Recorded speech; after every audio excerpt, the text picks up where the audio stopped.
तो साथियों यहाँ पर आप फ्रूटिंग देख पाएंगे, काफ़ी बेहतरीन फ्रूटिंग है। अब इसकी हार्वेस्टिंग हो ही रही है, तो हम आप लोगों को 2-3 भट्टे तोड़ करके दिखाएंगे।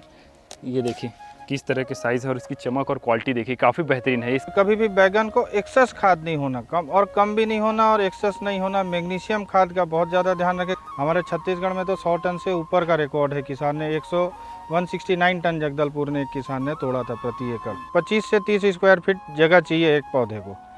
तो अगर हमारा लाइन टू लाइन 8 फीट है तो उसको 3-3 फीट में लगाना चाहिए, और 10 फीट है तो 2 फीट से 2.5 फीट के बीच में लगाना चाहिए। नमस्कार किसान भाई और मेरे साथियों, अतुल कृषि में आप सभी का स्वागत है। साथियों आज के हमारे इस वीडियो में हम बात करने वाले हैं ग्राफ्टेड बैगन की हमारे खेती के बारे में, कि ग्राफ्टेड बैगन की खेती हम किस तरह से कर सकते हैं। तो A to Z पूरी जानकारी बात करेंगे ग्राफ्टेड बैगन को खेती को लेकर के, और साथ ही इसमें बात करेंगे कि इसमें हम अच्छा उत्पादन किस तरह से ले पाते हैं। और ये चूँकि हमारी लागत भरी खेती है, तो ये हमारे किसान भाइयों को कितना उत्पादन दे करके जाती है, मार्केट रेट किस तरह से रहने वाला है, उन सब चीज़ों के बारे में पूरी जानकारी लेंगे। तो वीडियो में आप जो है अंत तक बने रहें, इसमें आपको डिटेल जानकारी मिल पाएगी कि यदि आप ग्राफ्टेड बैगन की खेती करते हैं तो इसमें आपको कितना मुनाफा देखने को मिल जाता है। सबसे पहले मैं परिचय चाहूँगा सर, हमारे सामने दर्शकों को हमारा परिचय देंगे। मैं प्रशांत मारू जी। जिला राजनांदगांव और दुर्ग दोनों जगह खेती करता हूं, और पिछले 7 वर्षों से ग्राफ्टेड बैगन की खेती कर रहा हूं। जी, तो सर हम सबसे पहले चाहेंगे कि हमारे जो सामने दर्शक हैं उनको बताएंगे कि आपकी जो फार्मिंग में शुरुआत किस तरह से हुई और इसमें रुचि आपकी कैसे है, उसको थोड़ा सा बताएंगे सर। मैं नागपुर में पढ़ता था, तो हमारे मामा लोग और बाकी लोग यहाँ 50 सालों से, पिछले 50 सालों से खेती कर रहे हैं। जी। तो नागपुर आते जाते यहाँ रुकता था भिलाई में। उनकी खेती देख के मुझे भी ऐसा लगा कि मैं नौकरी करने से अच्छा खेती करूं, और मैं खेती की तरफ डाइवर्ट हुआ कि चलो खेती भी एक अच्छा व्यवसाय है, उसको कर सकते हैं कमर्शियली, और मैंने खेती का रुख किया। जी, तो कब से, मतलब कितने साल हो गए सर अभी आपको? मैं 1996 से लगभग खेती कर रहा हूँ। जी। तो अभी हमारे यहाँ छत्तीसगढ़ में आप कितने एरिया में कर रहे हैं सर लगभग जो? मैं लगभग लीज और खुद की ज़मीन मिला के लगभग 70-80 एकड़ में कर रहा हूँ। जी। तो अभी सर हम बेसिकली आपके यहाँ पर ग्राफ्टेड जो प्लॉट है वहाँ पर है ग्राफ्टेड बैगन, तो कितने एरिया में लगा हुआ है आप ये जो? ग्राफ्टेड अभी यहाँ पे 12 एकड़ में लगा हुआ है ग्राफ्टेड ब्रिंजल। हाँ। तो इसकी टीपी कब हुई थी सर लगभग जो है? टीपी 2 अगस्त को हुई थी। जी। और अभी इसमें पहली हार्वेस्टिंग कब देखने को? पहली हार्वेस्टिंग 45 से 50 दिन के बाद दिख जाती है, वो चालू हो जाता है बैगन। मौसम अगर साथ दे तो 45 दिन में बैगन टूटना चालू हो जाता है। जी। तो सर का साथियों जैसे कि नर्सरी भी है, तो फिर वो तो नर्सरी खुद से तैयार किए हुए प्लांट जो है? नहीं, हम लोगों ने नर्सरी इस बार दूसरे से ली थी। हमारा ग्राफ्टेड का सेटअप तैयार नहीं हुआ था और हम लोग खुद ट्रेनिंग ली। अब हम लोग इस साल से चालू करेंगे, तब तक एक अच्छी नर्सरी वाले से ही लेते हैं, क्योंकि हम उतने ट्रेन और मास्टर नहीं थे ग्राफ्टेड बनाने में। अब हमने ट्रेनिंग ले ली, हमारे स्टाफ की ट्रेनिंग होगी। अगले साल से हम लोग ग्राफ्टिंग का पौधा बनाएंगे और किसानों को भी देंगे और खुद के लिए भी बनाएंगे। जी। तो सर इसमें वैरायटी के बारे में बात कर रहे थे, तो कौन सी वैरायटी है लोग? वैरायटी देखिए, ऊपर जो उसको बोलते हैं सायन बोलते हैं। सायन जो है 212 नंबर है VNR का। रूट स्टॉक है सोलाटो मैंने ST वैरायटी बोलते हैं उसको। वो इसलिए रहती है कि बैक्टीरियल विल्ट, नेमाटोड और कुछ हद तक फाइटोप्थोरा से टॉलरेंट रहता है। तो जो ज़मीन से, पुरानी ज़मीनों में खेती कर रहे हैं हम, तो उससे जो बीमारियाँ आती है वो पौधे को मरने नहीं देती, और उत्पादन भी बढ़ के आता है नॉर्मल सीडलिंग से। जी। तो सर अभी हम शुरुआत से बात करेंगे कि ज़मीन को किस तरह से तैयार किया है, प्लांट टू प्लांट डिस्टेंस आपने क्या रखा है, रो टू रो डिस्टेंस क्या रखा है, और नर्सरी जैसे कि हम लेकर के आते हैं तो उसको फिर लगाने समय हमको क्या क्या सावधानी रखनी चाहिए? अच्छे से गहरी जोताई करके ऊंचा मादा बनाना चाहिए। कतार से कतार की दूरी 8 से 10 फीट होनी चाहिए। एक ग्राफ्टेड बैगन को लगभग 25 से 30 स्क्वायर फीट जगह चाहिए एक पौधे को। तो अगर हमारा लाइन टू लाइन 8 फीट है तो उसको 3-3 फीट में लगाना चाहिए, और 10 फीट है तो 2 फीट से 2.5 फीट के बीच में लगाना चाहिए पौधे से दूरी। तो यहाँ पर जैसे कि हम बेड देख पा रहे हैं सर, तो बेड की चौड़ाई क्या रखी हुई है अपने, और हाइट क्या है इसकी? जो हाइट लगभग 1 फुट का मादा होना चाहिए। पानी का निकास अच्छे से होना चाहिए, पानी बिल्कुल भी प्लाट में नहीं रहना चाहिए। और ग्राफ्टेड बैगन की रोपाई जून महीने से चालू करके, हमारे मौसम में जून महीने से चालू करके सितंबर महीने तक किसान अपने खेत में लगा सकता है। जी। तो उसको उत्पादन अच्छा आएगा। थोड़ा लेट सीजन लगाने से क्या होता है कि जो ग्राफ्टेड ब्रिंजल का मेन प्रॉब्लम है सूट एंड फ्रूट बोरर का, वो पहला इमरजेंस जो होता है जून जुलाई में होता है। तब तक के वो कीड़ा, जब उसको बैगन का पौधा नहीं मिलता तो दूसरे कहीं चल जाता है, तो हमारे खेत में उसका इन्फेक्शन का स्पीड जो है वो स्लो रहता है। जी। तो थोड़ी लेट बुआई करने से ज़्यादा अच्छा रहता है। 15 जुलाई से 1 अगस्त के आसपास मादे की चौड़ाई 3 फीट लगभग होनी चाहिए। अब नर्सरी की जैसे बात करें सर, नर्सरी हमारे किसान भाई लेकर के आ गए, तो उसकी जो टीपी करते हैं हम तो क्या क्या चीज़ें खाद देते हैं, पानी किस तरह से देना चाहिए, तो उसमें क्या क्या सावधानी रखनी चाहिए? ग्राफ्टेड विंगम जो बैगन में मैंने जो सोलाटो रूट स्टॉक बोला, वो जो एक जंगली टाइप की वैरायटी है, उसको शुरू में बेसल खाद बिल्कुल भी रिक्वायरमेंट नहीं है। किसान को ये सड़ी हुई गोबर खाद के सिवाय कोई भी अंग्रेजी खाद हम लोग बोलते हैं, इंग्लिश खाद डीएपी या एनपीके, ऐसा कोई भी खाद बेसल में नहीं देना चाहिए। जी। उसके बाद जब, क्योंकि उससे थोड़ा रूट को डैमेज होने की शिकायत आती है, जी। बाद में फिर किसान जब फूल फल में आ जाए पौधा तब देना चाहिए। बेसल में खाली गोबर की खाद दें, बाकी कुछ नहीं। जी। उसके बाद फिर टीपी के बाद जैसे हमारी हार्वेस्टिंग की बात करें सर, इसमें जो है कब हार्वेस्टिंग देखने को मिली हमको? पहली हार्वेस्टिंग जो पहली हार्वेस्टिंग 45 दिन के बाद चालू हुआ था मेरा, लगभग जी जी 16 या 17 अगस्त को, सितंबर को पहला तोड़ाई हुई थी। जी। तो सर यहाँ पर जैसे कि देख पा रहे हैं, यहाँ पर जो पत्तियों की कलर है अलग देखने को मिल रहे हैं और यहाँ पर कुछ हमारे पौधे खराब हो चुके हैं, तो इसका कारण क्या है, हम जानना चाहेंगे। ये फाइटोप्थोरा के कारण मरा, हमारी लगाने में कुछ गलती हुई थी लेबर के द्वारा, जी। और हमसे ही गलती हुई मान के चलिए। तो उससे जो मिट्टी जो है बीमारी वाली, जी। वो जो जोड़ था रूट स्टॉक और सायन का, वहाँ जी। पे चिपक गया और वहाँ से ये विल्ट कर गया, पौधा मर गया, जी। है ना। तो ये लगाने की गलती, इसका विशेष ध्यान रखना है किसान भाइयों को कि ऐसा मत हो। अगर उनकी ज़मीन में कोई पुराना इतिहास है बैगन मरने का, जी। तो बहुत ध्यान करके लगाएं जी। और उसको ये कर। और जो आप कलर का पूछ रहे थे जी ना यहाँ पर सर, हाँ। ये जो है, ये पौधा जिसकी नस हरी ग्रीन है, जी। ये सोलाटो है, जो रूट स्टॉक है, जिसका जड़ हमने लिया है वो ये है। और जिसका नस ये काला है या पर्पल बोल सकते हैं, जी। वो है, ये 212 का पौधा है। तो ये दोनों आते हैं सर पौधे? ये जब हम दोनों लगाते आते हैं। जी। किसान भाई लगाने के बाद ना उसको ऐसा करके, जो नीचे वाला जो जंगली पौधा का जो पौध बन रहा है, उसको तोड़ के निकालना पड़ता जी। है बार बार। फिर एक बार एक हाइट लेने के बाद कम आते हैं। शुरुआत के दिनों में बहुत ज़्यादा नीचे से भी सोलाटो का पौधा बाहर आता है निकल के, तो उसकी शाखाएं को तोड़ना पड़ता है। जी। और जैसे आप बता रहे थे सर कि जैसे हम इसमें रोपाई करते हैं, तो फिर रोपाई करने के बाद ये पौधा है जो यहाँ से अगर ज्वाइंट है, तो उसको हम बांस से जो है, ये मान लीजिए छोटा सा लकड़ी हम रखे हुए हैं, तो उसमें हम इसको ऐसा करके सूतली के द्वारा बांध देना चाहिए कि पौधा सीधा खड़ा रहे। कहीं से भी ये जोड़ का जो हिस्सा है, जी, यहाँ पे अगर जोड़ है तो ये जोड़ का हिस्सा मिट्टी के संपर्क में ना है। मिट्टी के संपर्क में आने से मिट्टी में जो भी कीटाणु है वो इसमें लग के पौधे को गलन या मरने की शिकायत आ सकती है। इस तरह से समस्या है। बैगन का फ्रूट एंड शूट बोररी है जी, तो उसको नियंत्रित करने के लिए क्या विशेष ध्यान दे सकते हैं सर हम?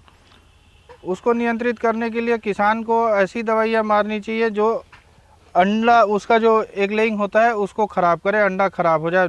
आंख से देखना अंडा ये नहीं होता। और जिस दिन तापमान रात का जी 2 से 4 डिग्री अचानक बढ़ गया, जैसे रोज 30 डिग्री के आसपास चल रहा है और अचानक एक दिन 32 हो गया, जी जी, उसके दूसरे दिन अंडा नाशक, उस दिन एग लेइंग ज़्यादा होती है प्लाट में और कीट बाहर निकल के आता है, तो उस दिन उसके दूसरे या तीसरे दिन किसान को कोई भी एक अच्छा अंडा नाशक स्प्रे करना चाहिए। उससे किसान को फ्रूट एंड शूट बोरर के कंट्रोल में बहुत आसानी होगी। जी।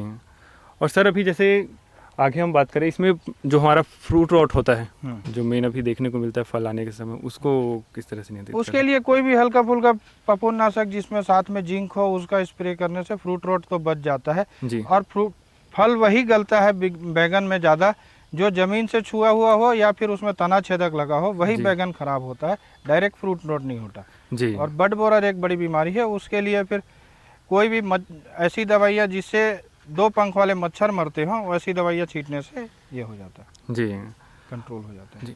अब जैसे कि खाद में आपने काफ़ी अच्छी बात कही सर कि शुरुआत में बेसल में हमको जो केमिकल खाद नहीं देने हैं, फिर उसके बाद फिर आगे कौन कौन से खाद इसमें चलते हैं?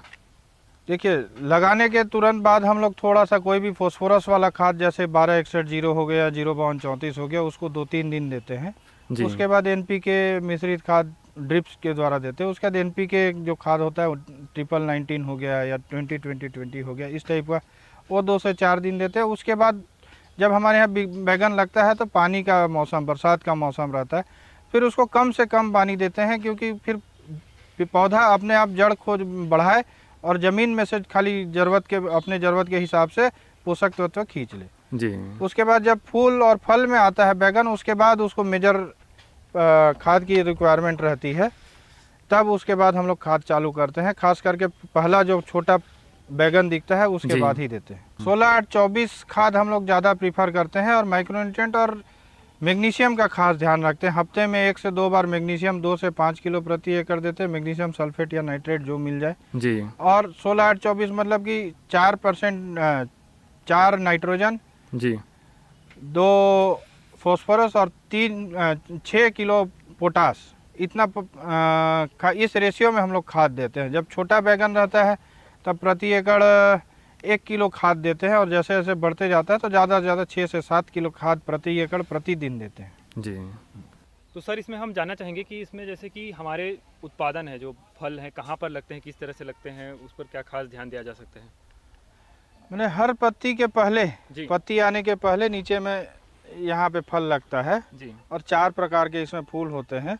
जब तापमान अनुकूल नहीं होता तो तब ये एक ही फूल सेट होता है, और ये जो 3-4 फूल हैं ये ड्रॉप हो जाते हैं। जब ठंड बढ़ेगी तब इसमें भी फल आना चालू हो जाएगा। जी प्राकृतिक कारणों से ऐसा होता है। और दूसरा उत्पादन इसमें लगभग किसान अच्छे से खेती कर रहा है तो 30 से 40 टन आसानी से ले सकता है।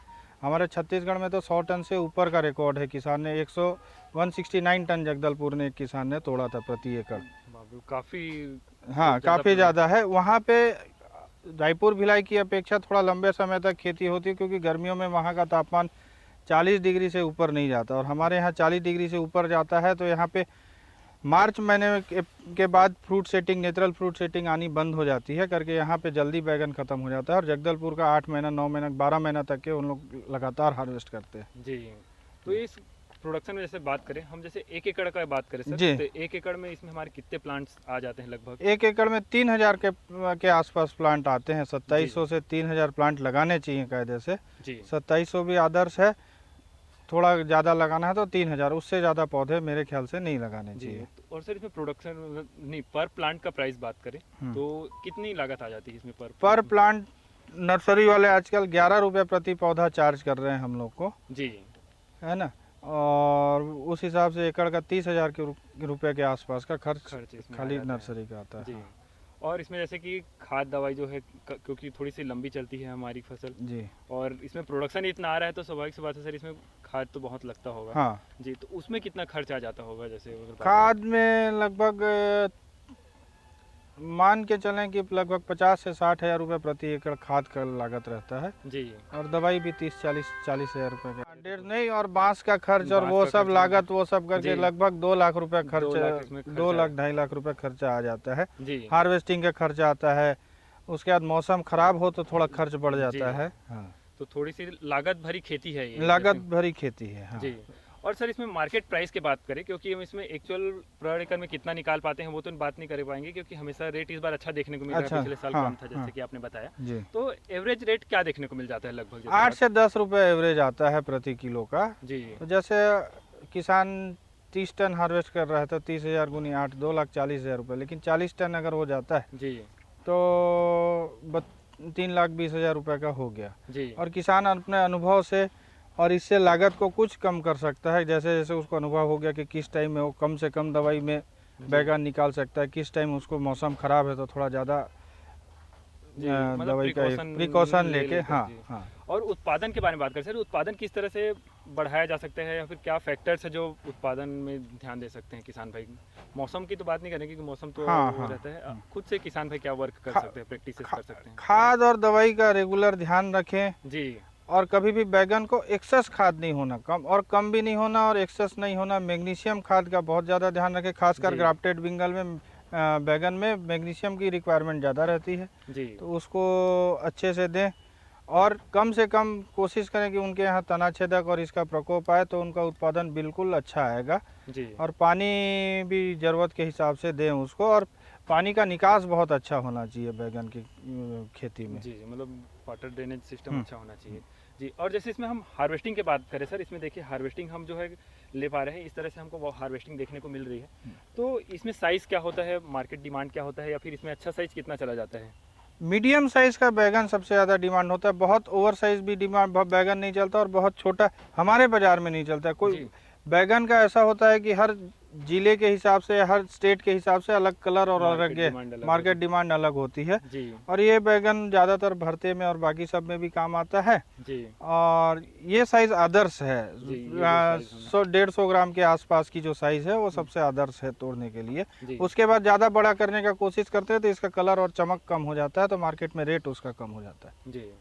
अब इसमें जैसे देख पा रहे सर, यहाँ पर प्लांट में मैं आया तो सबसे बड़े मेरे मन सवाल आया कि हाइट थोड़ी सी ज़्यादा लग रही है, तो इसका कारण क्या है? इस बार बारिश का मौसम ज़्यादा था और जी। कुछ हमारे फूल ड्रॉप हो गए। ड्रॉप हो गए तो बैगन फलने में उसका पूरा ध्यान पौधे का जो है वेजिटेटिव ग्रोथ में चला गया, इसीलिए जी। इसका हाइट ज़्यादा आ गया। नॉर्मली इस बैगन का हाइट होता है, लेकिन इसकी उम्र के हिसाब से इसका हाइट ज़्यादा है। जी जी।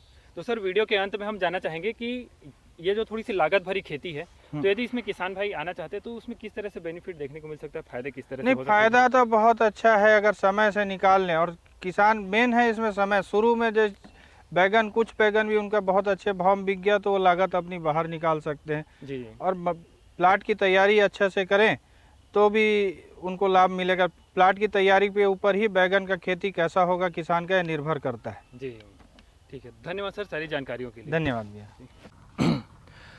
तो साथियों, आपने वीडियो में पूरा देखा, हम अभी आपको हार्वेस्टिंग करके भी दिखाएंगे।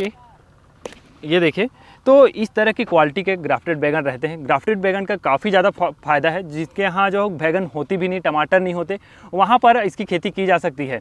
1-2% आपको प्लांट मरे हुए दिख जाएंगे, लेकिन जिस तरह से आप पहले खेती कर ही नहीं पा रहे थे, यहाँ पर आप खेती भी कर पाएंगे और इस तरह के क्वालिटी के भी आप जो है बैगन निकाल पाएंगे।